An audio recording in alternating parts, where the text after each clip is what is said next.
Mr. Chairman, I'd like to yield 6 minutes to the gentlelady from North Carolina who is the author of H.R. 899 and who has worked on this concept for years to try to repair the inconsistencies in the original law. Gentlewoman from North Carolina is recognized for 6 minutes.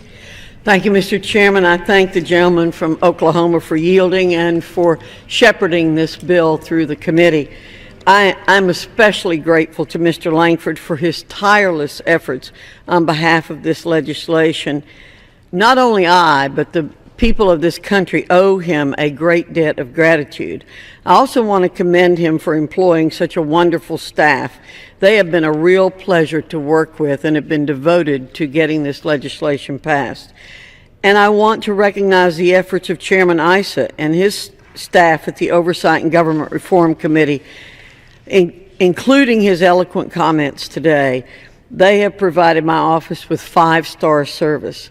And finally, I want to recognize my esteemed Democrat colleagues, Loretta Sanchez, Mike McIntyre, and Colin Peterson. I am very grateful for their support and wise counsel.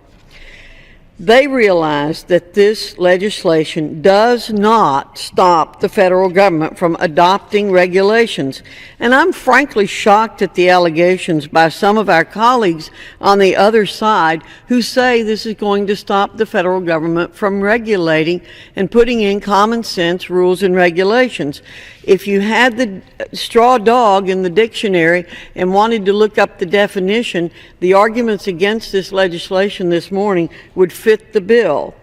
Every year, Mr. Chairman, Washington imposes thousands of pages of rules and regulations on America's small businesses and local governments.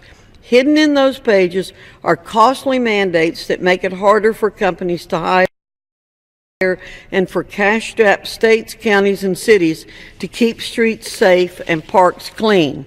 Republicans and Democrats alike agree that each regulation the federal government hands down should be deliberative and economically defensible. This bill, H.R. 899, will ensure public and bureaucratic awareness about the cost in dollars and in jobs that federal dictates pose to the economy and local governments. There's precedent for bipartisanship on this issue.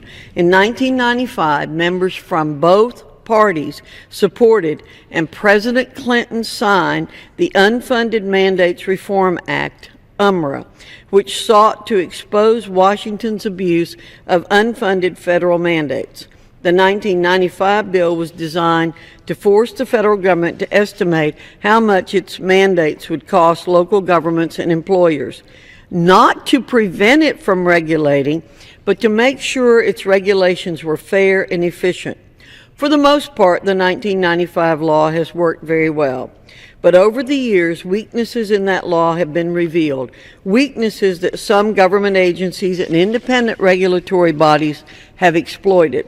My bill, the Unfunded Mandates Information and Transparency Act, will correct these oversights and put some weight behind UMRA to ensure no government body, purposefully or accidentally, skirts public scrutiny when jobs and scarce resources are at stake.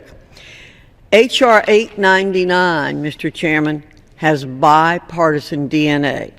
It codifies administrative fixes championed by Presidents Clinton and Obama and promotes good government, accountability, and transparency, something we all believe in.